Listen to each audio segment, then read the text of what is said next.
Welcome back. In the last video of this chapter, we have last topic to discuss, that is administrative structure under the British. British के अंदर में administrative structure क्या क्या था, राज करने के लिए ब्रिटिशरों ने क्या क्या तरीके अपनाए. हालांकि they were far better smarter than us in order to rule और in order to control and manage, right? So they had very great ideas even. Yeah. So let us start. In order to administer its newly acquired territories, the British evolved an efficient system of administration.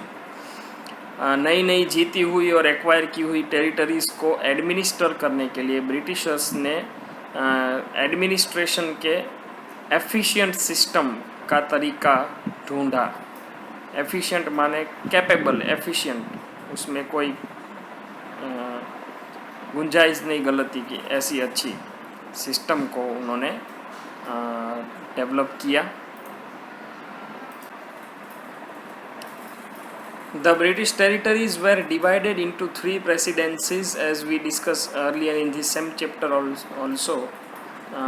That British territories जो है वो mainly पूरे India में 3 presidencies में divided थी. Bombay, Bengal and Madras. Bombay in the west, Madras in south and Bengal in the east. एक reverse triangle वो emboss करता था. The governor general was to be the supreme head of administration.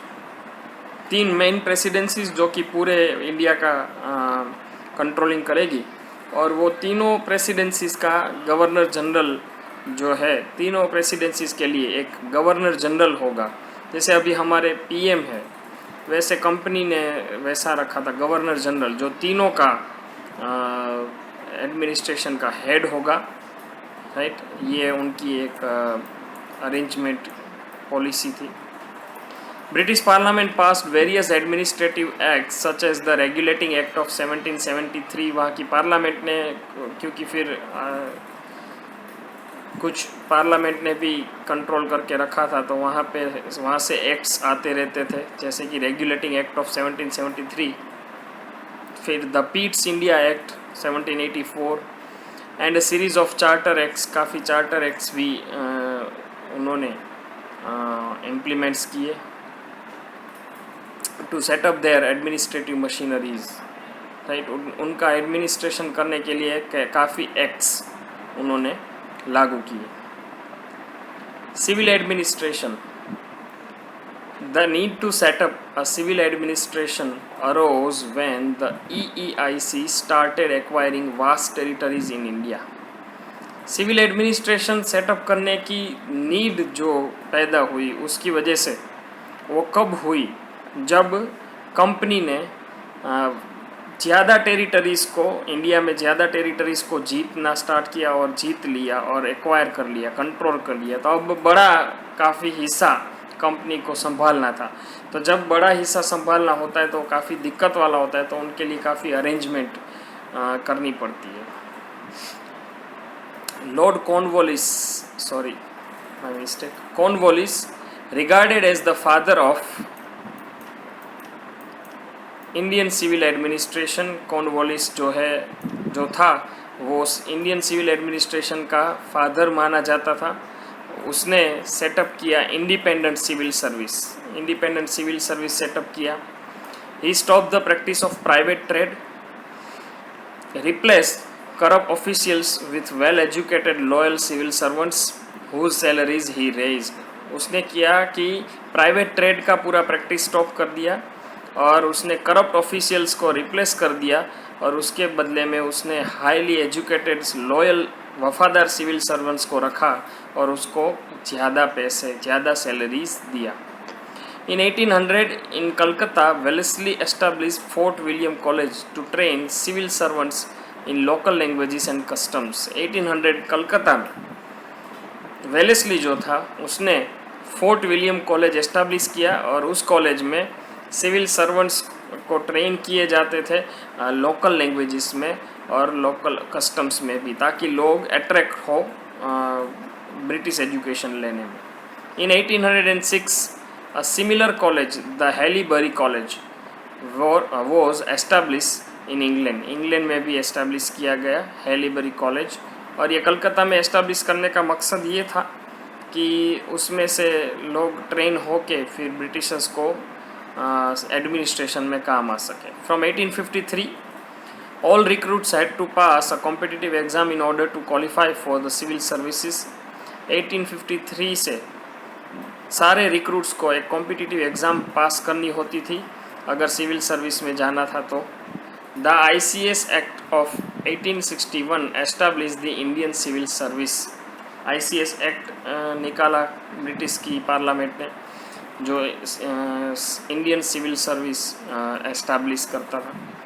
For administrative convenience British India was divided into district. फिर उनको संभालने में convenience हो, अनुकूल रहे, उस मकसद से ब्रिटिश इंडिया को डिवाइड किया गया था डिस्ट्रिक्ट्स में.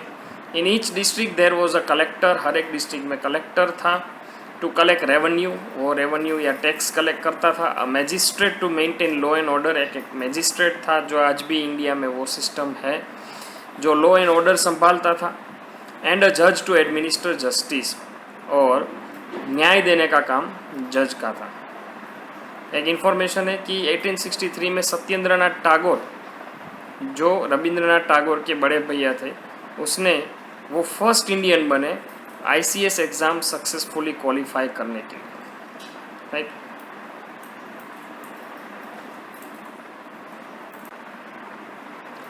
Next is judicial system. कायदे कानून की व्यवस्था. Prior to British rule, the administration of justice was based on traditional system of law. British rule के पहले कानून, न्याय व्यवस्था कैसी थी? ट्रेडिशनल सिस्टम के आधार पे थी. माने अलग अलग होती थी, कुछ राज्य में, कुछ गांव में अलग, कुछ अलग दूसरे गांव में अलग. माने there was no uniformity in the administration of justice. So in the case of Hindus, the Shastras, and in the case of Muslims, the Shariat was the basis of justice. न्याय का आधार क्या था? हिंदू में न्याय का आधार शास्त्रों के आधार पे दिया जाता था कि कैसे न्याय किया जाए, और मुस्लिम्स के लिए शरीयत उनका जो होता है उसके आधार पे न्याय किया जाता था. Warren Hastings and Cornwallis took steps to set up a new judicial structure. Warren Hasting और कॉर्नवालिस ने कुछ कदम उठाए न्यू जुडिशियल स्ट्रक्चर सेटअप करने के लिए. By 1772 each district was to have 2 courts. 1772 तक सारे जिलों में 2 कोर्ट्स हुआ करती थी. A civil court presided over by company collectors and a criminal court. एक सिविल कोर्ट हुआ करती थी जिसको प्रिसाइड करते थे कंपनी के कलेक्टर्स, और एक क्रिमिनल कोर्ट हुआ करती थी. Right. In the hands of Qazi and Mufti who worked under the collector. Criminal court जो हुआ करती थी वो काजी और मुफ्ती के अंडर में होती थी जो कलेक्टर के अंडर में काम करते थे. Under the regulating act of 1773 the supreme court was established in Calcutta with the Elijah Impey as its chief justice. 1773 के रेगुलेटिंग एक्ट के मुताबिक सुप्रीम कोर्ट एस्टैब्लिश की गई कलकत्ता में, जिसमें उसका चीफ जस्टिस जो था वो एलिजा एम्पे था. By the act of 1781 it was decided that the English law would be strictly applied only in the cases involving British citizens, while the Indians would be tried under their traditional law. Act of 1780 में 81 में ऐसा नियम आया कि English law जो है वो apply होगा अगर कोई ब्रिटिश सिटीजन्स कानून का भंग करे तो उसमें इंग्लिश लॉ अप्लाई होगा. जब इंडियंस कोई कानून का भंग करे या कुछ भी हो तो उसका ट्रायल लिया जाएगा ट्रेडिशनल लॉ के अंडर में. इन 1793 the famous Cornwallis Code was compiled for the guidance of the officers of the new judicial service. 1793 में Cornwallis Code जो काफ़ी फेमस था उसको कंपाइल किया गया नई जुडिशियल सर्विस के ऑफिसर्स के लिए, उनके गाइडेंस के लिए, ताकि उनको निर्णय लेने में, डिसीजन लेने में सहायता रहे। The 1833 a graded structure of courts came into being. 1833 में एक ग्रेडेड स्ट्रक्चर ऑफ कोर्ट अस्तित्व में आया, जिसमें कोर्ट्स में ग्रेड वाइज इम्प्लीमेंटेशन होता था, कौन कौन सी grade, right. So let us see. In 1865 high courts were establish at Kolkata, Madras and Bombay. ये तीनों जगह पे हाई कोर्ट्स एस्टाब्लिश की गई। हालांकि वो तीन जो कौन थी, ये तीनों एस्टाब्लिशमेंट्स जो थी वो थी presidencies, right, east, south and west. The codification of laws was meant to establish judicial equality in the laws which applied to both the rulers and the ruled. ये जो laws थे उनका codification किया गया, उसका यही मकसद था कि judicial laws, judicial equality apply हो, समानता हो, रूलर्स और रूल्ड, कोई रूल करने वाला है या फिर जो प्रजा है, राजा और प्रजा दोनों के लिए नियम एक समान हो, वैसा कोडिफिकेशन किया गया। This was the principle of the rule of law. यही एक सिद्धांत था रूल ऑफ लॉ का। आज रूल ऑफ लॉ चल रहा है, तो रूल ऑफ लॉ का यही सिद्धांत होता है कि राजा हो या प्रजा, गुनाह किया है तो एक समान सजा। However, even though the judicial system professed equality before law, the Europeans were tried in special courts by British judges. हालांकि ये ऐसा एक प्रिटेंड किया जाता था कि इक्वालिटी बिफोर लॉ, सबके लिए इक्वालिटी बिफोर लॉ ऐसा कहा जाता था, बट फिर भी यूरोपियंस को तो स्पेशल ब्रिटिश जज के थ्रू ही उसको ट्राई किया जाता था ताकि उसको बचा सके। Independence of judiciary was another important aspect which the colonial rule introduced in India. Judiciary का independence जो था वो एक important aspect था जो colonial rule ने इंडिया में इंट्रोड्यूस किया था। वो था इंडिपेंडेंस ऑफ जुडिशरी, माने जुडिशरी किसी के अंडर में नहीं, जुडिशरी पे किसी का दबाव नहीं, जुडिशरी किसी पे डिपेंडेंट नहीं, वो इंडिपेंडेंटली अपना डिसीजन ले सकती है। This meant that the judiciary was free from the influence of the political and civil administration. Judiciary किसी के अंडर में काम नहीं करेगी, किसी के बहकावे में नहीं आएगी, किसी के दबाव में नहीं आएगी, किसी के धमकावे में नहीं। And the last is the army. Army का क्या तब था? The bulk of the companies army consisted of Indian soldiers और सिपोइज while its officers were exclusively British. Army में जनरली तो सिपोइज माने सोल्जर्स जो थे वो इंडियंस थे और ऑफिसर्स जो थे वो ब्रिटिशर्स थे। The highest position held by an Indian soldier was that of a सूबेदार। इंडियन को अगर किसी हाई से हाई पोस्ट मिलती थी तो सूबेदार, सूबेदार से आगे की पोस्ट इंडियंस के लिए प्रमोशन पॉसिबल नहीं था। In the early 19th century the British developed a uniform military culture. 19th century में ब्रिटिशर्स ने यूनिफॉर्म मिलिट्री कल्चर डेवलप किया, माने सभी जगह मिलिट्री का कल्चर एक हो। All soldiers were subjected to a European style of training irrespective of caste and community. सारे सब सोल्जर्स को एक ही तरह से ट्रीट किया जाता था, चाहे वो कोई भी कास्ट का हो, कोई भी कम्युनिटी का हो। यहाँ पे ये क्यों जिक्र किया? क्योंकि ब्रिटिशर्स के पहले जब कोई प्रिंसली स्टेट्स हो या इंडिया के कोई भी राज्य के सैनिक हो तो उसमें कास्ट को लेकर वहाँ पे भी कुछ बायसनेस होता रहता था। तो इसी बात के चलते ब्रिटिशरों ने एक यूनिफॉर्म मिलिट्री कल्चर बनाया। Here with this officially we end up the chapter number 2 of history from trade to territory. तो इस दौरान दूसरी जगह कहा क्या क्या चल रहा था, what was happening elsewhere, global connection या इंपरेटिव एनालिसिस देखा जाए तो एक फ़ोटो देख रहे 7 years war in Europe. Europe में 7 years war took place in Europe between 1756 and 1763। It was a large scale military war involving most of the great powers of the time. In this Wars France and England fort against each other. France और England की लड़ाई थी। It affected Europe, North America, Central America, Western African coast, India and the Philippines. ये सारे देश को इसका असर हुआ. So before concluding, let us see the chapter checklist.